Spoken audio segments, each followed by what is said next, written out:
Dando continuidade às sabatinas com os candidatos que concorrem às eleições deste ano, o JD1 TV de hoje recebe Pedro Pedrocian Neto. Trabalhou na Secretaria de Finanças e Planejamento do município, de onde deixou para tentar uma vaga na Assembleia Legislativa pela primeira vez pelo PSD. Seguindo os passos de seu avô, que foi governador do estado de Mato Grosso do Sul, ele se propõe a essa nova empreitada. Antes de passar a palavra ao nosso entrevistado, lembro a vocês que nossas entrevistas são transmitidas em nossas redes sociais, pelo @jd1noticias.com, em nossas plataformas digitais e também a nível nacional pelo canal 4 da NET. E agora, dou as boas-vindas a você, Pedro. E já dando início ao nosso bate-papo, eu quero que você nos conte o porquê de ser deputado estadual agora. Olha, Evelyn, é um prazer, primeiramente, estar aqui com você, com todos os nossos amigos do JD1, e eu estou muito feliz nessa nossa caminhada. Olha, essa é a questão central, por que ser deputado estadual pelo Mato Grosso do Sul, por que a política, por que a política ainda é relevante e ela assume um papel importante, sobretudo nesse ano de 2022. Olha, política tem que ser um instrumento da transformação da nossa sociedade. Política tem que ser um instrumento do desenvolvimento econômico e do desenvolvimento social. Eu quero poder fazer política nesse ano de 2022 e olhar para o Mato Grosso do Sul, para que através da política a gente não possa olhar e apenas usá-la como um fim em si próprio, mas sobretudo como um meio, como uma forma de a gente fazer a emancipação do Mato Grosso do Sul, para que nós possamos romper com o subdesenvolvimento. Nós temos que romper contra a pobreza extrema. No Mato Grosso do Sul, 540 mil pessoas vivem abaixo da linha da pobreza. E nós temos uma fome, uma insegurança alimentar que infelizmente tomou conta do nosso estado. E nós, como sociedade sul-mato-grossense, nós precisamos encontrar as soluções aqui no nosso estado, sem que nós fiquemos a reboque do que vier de Brasília. Porque se Brasília puder nos ajudar, excelente. Mas nós somos um estado suficientemente forte, nós somos um estado suficientemente rico e que pode ser próspero, criando um modelo de desenvolvimento que seja socialmente inclusivo, sem excluir, sem deixar ninguém para trás, e que nós possamos fazer com que as rodas da economia girem, que a gente faça que o Mato Grosso do Sul seja, além de ser um celeiro de grãos, que é e deve ser com muito orgulho, mas que seja também um celeiro de oportunidades. Essa é a grande missão da causa política, é por isso que eu coloco meu nome à disposição do eleitorado, para que eu seja um soldado do processo de desenvolvimento do Mato Grosso do Sul. É isso que está no meu coração. Pedro, o que te faz diferente dos demais concorrentes? Quais seriam os motivos para que os eleitores votem em você e não nos seus adversários? Olha, eu penso que na política é menos o que você quer fazer e muito mais aquilo que você já fez na sua vida, é a sua biografia, o seu conjunto de ações no passado, a sua trajetória e o seu conjunto de serviços prestados que te credenciam para pleitear uma determinada vaga. Eu estava lhe dizendo aqui antes de começar a nossa entrevista que em outras ocasiões no passado eu havia pensado em colocar o meu nome à disposição, outras vezes como vereador, outras vezes como deputado, mas nunca acabei seguindo adiante esse projeto e, na realidade, o projeto ganhou força, corpo, e eu vou dizer, a palavra correta é maturidade, no ano de 2022. Eu só apresentei o meu nome para o eleitorado do Mato Grosso do Sul quando eu senti que eu estava pronto, onde eu apresentaria um projeto mais do que um sonho, mais do que uma mera aventura, mas um projeto consistente para o Mato Grosso do Sul, através de uma trajetória onde eu palmilhei passo a passo até que eu chegasse aqui. Eu fui professor universitário na PUC de São Paulo 5 anos. Eu coordenei a área de Economia Internacional da Federação das Indústrias do Estado de São Paulo durante 5 anos também.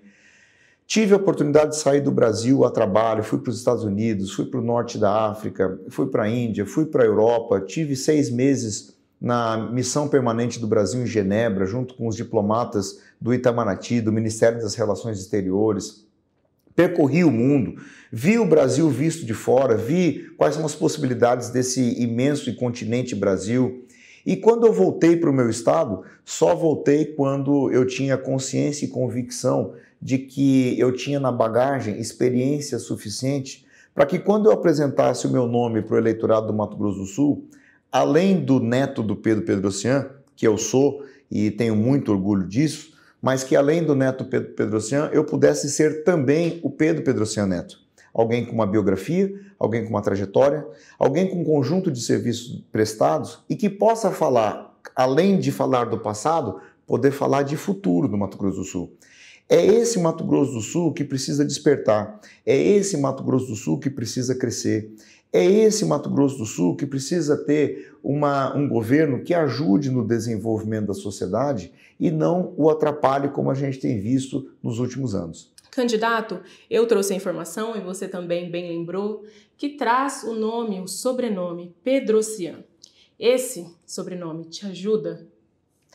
Sem dúvida nenhuma, me ajuda muito, eu tenho muito orgulho do que foi o meu avô no passado, não só o meu avô, mas a minha avó, Maria Aparecida Pedrocian, que enquanto meu avô fazia grandes obras de ferro e de aço, de concreto, dotando o estado de condições para cada vez mais chegar ao desenvolvimento, minha avó fazia uma obra social com extrema sensibilidade, ela às vezes era conhecida como Maria Panelão. Então eu olho para esse passado e me inspiro para pensar o futuro. Veja, por exemplo, a questão do jovem hoje. O jovem quer entrar na universidade. Meu avô fez uma universidade estadual do Mato Grosso do Sul, uma UEMS, espalhada em 15 campos no Mato Grosso do Sul, isso em 1994, no governo dele de 91 até 94. Só que o Mato Grosso do Sul hoje tem 79 municípios e a UEMS ainda está do mesmo tamanho que ele deixou lá em 94. Quer dizer, o jovem, quem nasceu lá em Itacuru, quer entrar dentro da universidade. O jovem que está em Ribas do Rio Pardo, que está nos assistindo, ele quer e deve sonhar entrar dentro da universidade. Mas hoje, infelizmente, esse jovem que quer ir para a universidade lá de Ribas tem que pegar um ônibus, pegar 2 horas para vir para Campo Grande e 2 horas voltar. Ele passa 4 horas dentro do ônibus. Então, o que nós temos que fazer? Nós temos que dobrar a UEMS. Ela tem que dobrar de tamanho para ela continuar sendo pequena para o Mato Grosso do Sul.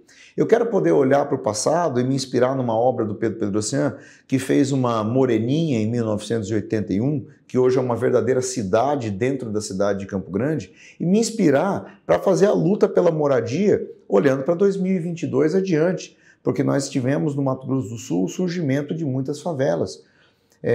Eu quero poder fazer a política de assistência social como fez a minha avó no passado e olhar para o futuro que a gente possa fazer um orçamento da assistência social que possa empoderar determinados grupos, porque não é só o crescimento econômico, isso que é importante que a gente tenha consciência.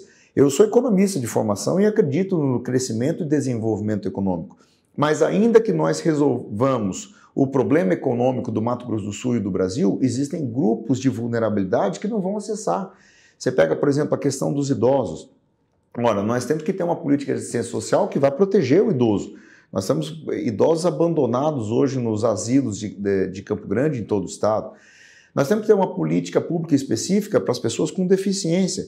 Não resolve só crescimento econômico, nós temos que ter um olhar específico para quem tem um filho com síndrome de Down, um filho com transtorno do espectro autista, alguém que tem alguém na família com paralisia cerebral, né? Nós temos que olhar para a criança e pensar num modelo de desenvolvimento da educação como meu avô pensou no passado. Então, eu quero poder preparar essa juventude para entrar no mercado de trabalho e nós vamos fazer educação muito além desse arroz e feijão que os governos têm pensado, que tudo se parece como que educação é apenas merenda escolar de qualidade, que é obrigação, kit escolar, que é obrigação, uniforme em dia, que é obrigação, pintar a escola e eles dão um reajuste para o professor e acham que isso tá correto. É muito mais do que isso. Nós temos que falar de educação na idade correta, né? Na idade certa. A criança tem que saber ler e escrever com 6 anos de idade, né? Nós temos que falar sobre currículo acadêmico, direitos de aprendizagem. Nós temos que falar sobre educação bilíngue, né? Hoje as escolas privadas já são bilíngues, a criança já sai dominando a língua estrangeira, o inglês. Quem que vai entrar dentro da universidade? O aluno que saiu da escola bilíngue ou o aluno da rede pública que tem um ensino de inglês ou de espanhol, salvo raríssimas exceções, muito fraco. Então, nós temos que ter política, nós temos que ter política para combater a evasão escolar, nós temos que combater a alta taxa de reprovação, nós temos que ter política no contraturno escolar para dar esporte, cultura, lazer, entretenimento, reforço escolar. Então, quando você me fala assim, vamos falar de Pedro Pedrocian, Maria Aparecida Pedrocian, eu olho para o passado com muita inspiração, mas eu quero pensar, sobretudo, o futuro do Mato Grosso do Sul. É isso que eu quero me propor a fazer. Pedro, destacando a sua passagem à frente da Secretaria de Finanças, o que você pode dizer que traz como experiência? Olha, eu tive o privilégio de poder comandar a pasta da Secretaria de Finanças e Planejamento do município de Campo Grande, na gestão do Marquinhos Trade, hoje candidato a governador pelo estado do Mato Grosso do Sul, pelos últimos 5 anos e 3 meses, desde o dia 1º de janeiro de 2017 até o dia 2 de abril de 2022. Então foi um período muito rico na minha vida, então eu agradeço o privilégio de ter podido estar naquele lugar, naquele momento de tempo. Foram anos de muita dificuldade, porque primeiro nós pegamos uma herança maldita gerada por outros governos, que deixaram folhas de salário em atraso, com 13º em atraso, sem pagar o hospital, um cenário de caos administrativo, e que nós pudemos fazer um trabalho primeiro, de recuperação fiscal, dando solidez e robustez às contas públicas e principalmente colocando Campo Grande para investir e para crescer. Nós passamos não apenas crises, mas nós tivemos verdadeiras tribulações, porque tivemos troca de presidente da República, impeachment, tudo que a gente tinha em Brasília voltou tudo a estaca zero, perdemos quase 1 ano. E nos últimos 2 anos enfrentamos nada mais, nada menos do que a pandemia. Então, foram 5 anos de muitas provações e provações. Eu fui o secretário de Finanças que estive no comando desse orçamento de Campo Grande, sobretudo nesse período, e nós buscamos fazer uma administração, primeiro, com humildade, conversando com as pessoas, com o gabinete aberto, para que todas as pessoas que quisessem ajudar Campo Grande, que pudessem ajudar Campo Grande. Nós buscamos administrar com responsabilidade, porque o dinheiro não é público, o dinheiro, na realidade, é do pagador de impostos, do contribuinte e administrado por um gestor público. E nós podemos fazer, na gestão, junto com o Marquinhos, uma gestão plural e participativa, conversando com a Câmara de Vereadores, nós não tivemos atritos entre executivo e legislativo. Nós buscamos valorizar os veículos de imprensa, porque o jornalista é um formador de opinião e nós temos que respeitar as linhas editoriais, mesmo quando são contra um determinado governo, porque a crítica nos permite melhorar. Nós dialogamos com todos os sindicatos de todas as categorias, então buscamos criar um ambiente sem conflito entre empregadores e trabalhadores. Nós não tivemos uma greve na cidade de Campo Grande em 5 anos e 3 meses, nenhuma única greve. Por quê? Porque nós tivemos diálogo. Mesmo quando nós tratamos de temas mais difíceis, nós buscamos a compreensão, nós buscamos um consenso e nós buscamos extrair uma agenda única para que nós pudéssemos andar. Os governos são obras coletivas. Ninguém é dono de um governo, ninguém tem a chave única e a receita do sucesso. A fórmula única, que na minha visão é que nós temos que conversar com as pessoas. Quando a gente consegue incorporar todos os atores políticos, os atores sociais, seja o empresário, seja o trabalhador, gente da igreja, o assentado, nós temos que falar com o cara que está lá morando numa comunidade, numa favela, nós temos que falar com o professor, nós temos que falar com o médico, nós temos que falar com todo mundo. E essa grande obra coletiva, essa experiência de poder lidar com uma Campo Grande rica, dinâmica, uma cidade moderna, é isso que me trouxe de experiência para poder pensar o Mato Grosso do Sul e pensar esse estado com maturidade. Ninguém é dono de uma cidade, ninguém é dono de um estado, ninguém é salvador da pátria e tem a fórmula única e mágica do sucesso. O que a gente tem que fazer é investir na democracia, investir no diálogo, porque esse estado pode muito mais e nós podemos fazer a diferença sim. Falando um pouco sobre o cenário político estadual, nós sabemos que a sua posição em relação à sucessão estadual é clara. Mas e no cenário nacional? Quem que você coloca hoje no seu palanque? Olha, nós estamos fazendo uma discussão aqui no Mato Grosso do Sul voltada de um caráter muito mais estadual do que nacional. Nós temos hoje uma polarização, né, uma polarização que eu acho que está prejudicando muito o debate brasileiro, porque veja, nós estamos discutindo hoje apenas dois nomes, A ou B, Lula ou Bolsonaro, quando na realidade nós temos que discutir outros temas. Eu não vejo dentro desse debate nacional, e eu respeito cada um dos polos, né? Mas o que nós temos que fazer? Eu acho que tem todo um caminho do meio que nós temos que fazer uma discussão, que é qual é a política de reforma tributária? Eu não vi ninguém discutir. Nós estamos discutindo o nome, ou um ou outro, mas eu não sei o que estão falando sobre reforma tributária. Eu tenho uma visão sobre reforma tributária. Por exemplo, vamos falar sobre a política do SUS. Como é que nós vamos fazer para que o SUS possa voltar a funcionar e ele possa chegar e resolver o problema da cirurgia judicializada do cara que está lá em Antônio João, que está com uma catarata? Né? Qual é a política da educação? Eu não vejo. Né? Como é que nós vamos resolver fazer uma política do agronegócio? Por exemplo, eu sou ligado ao agronegócio e tenho também muita simpatia pela agricultura familiar. Eu não vejo ninguém fazer uma discussão sobre isso. Por exemplo, aqui no nosso estado, nós temos imensos conflitos que nós precisamos resolver. Eu gostaria de me colocar meu nome à disposição para pensar isso. Vamos falar sobre política assistencial, da assistência social? Eu não vejo esse debate. Vamos falar, você vê, falando de política nacional. Como é que nós vamos pensar relações internacionais do Brasil? Nós vamos prestigiar o Mercosul? Nós vamos buscar integração com os Estados Unidos? Nós vamos buscar exportação para a Europa? Como que vai ser a relação do Brasil com o resto do mundo?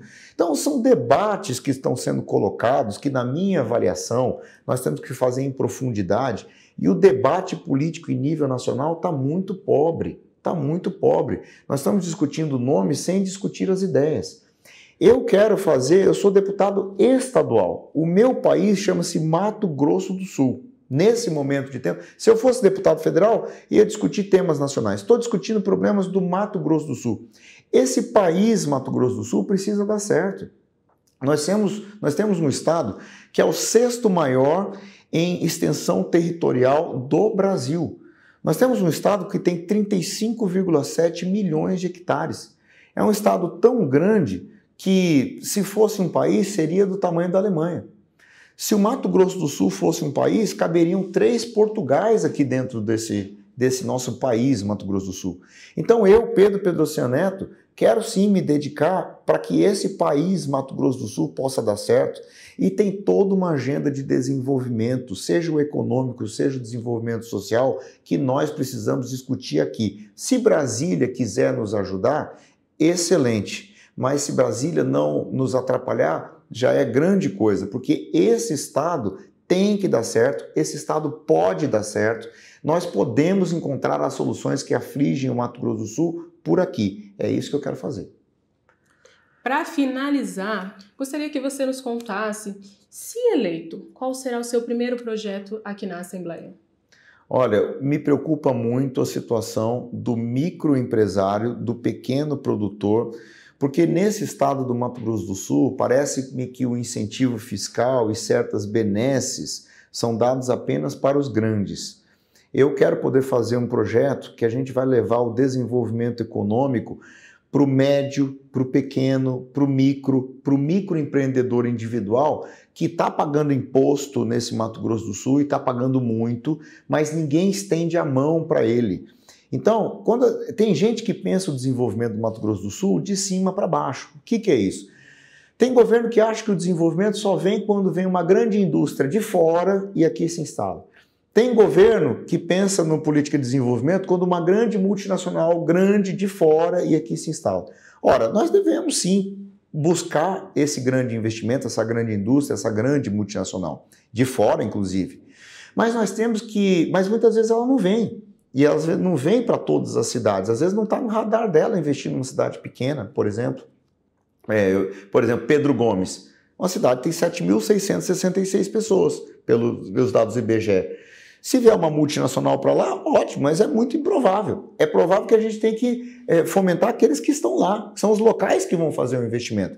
Então, o que eu quero fazer? Eu quero democratizar o acesso ao incentivo fiscal para que nós possamos prestigiar, sobretudo, o local, tá? É uma forma de pensar o desenvolvimento desse estado de cima para baixo, do grande para o pequeno e de fora para dentro. Nós temos que pensar nesse estado, no desenvolvimento daqui de dentro, né? Apostar nos locais e fazer com que a gente possa democratizar o incentivo fiscal. Se eleito, eu quero apresentar um projeto, já está pactuado com o Marquinhos Strade, candidato a governador, mas daremos isenção total do ICMS para as empresas enquadradas no Simples Nacional, cujo faturamento é inferior a R$30 mil mensais. Então é o pequeno, é quem tem um comércio local, quem abriu uma padaria, quem está com uma conveniência, quem tem um pequeno comércio local, quem tem uma pequena indústria, aquele que está pequenino, que precisa estender a mão,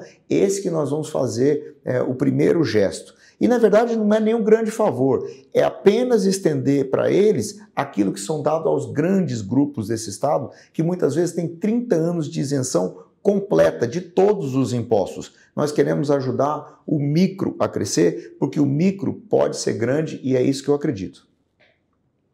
Antes de finalizar mais uma entrevista, eu gostaria de lembrá-los novamente que elas são transmitidas em nossas redes sociais pelo @jd1noticias.com, plataformas digitais e também a nível nacional pelo canal 4 da NET.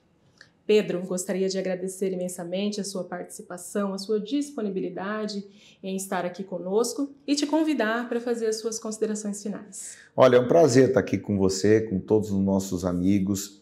E eu quero dizer que eu estou muito feliz com esse projeto, com essa caminhada.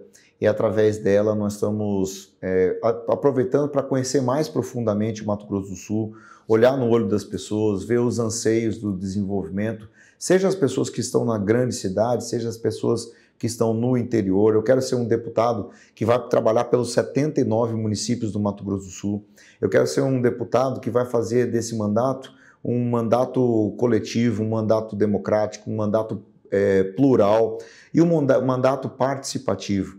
Eu tenho dito que eu não estou buscando um cargo de deputado estadual, porque muitos buscam um cargo. Eu quero mais do que um cargo.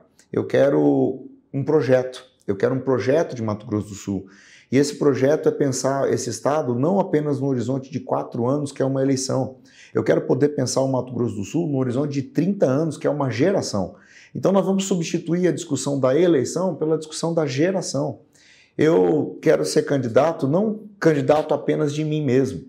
Eu quero ser candidato de um sonho de mudança. Eu quero ser candidato de um sonho de igualdade.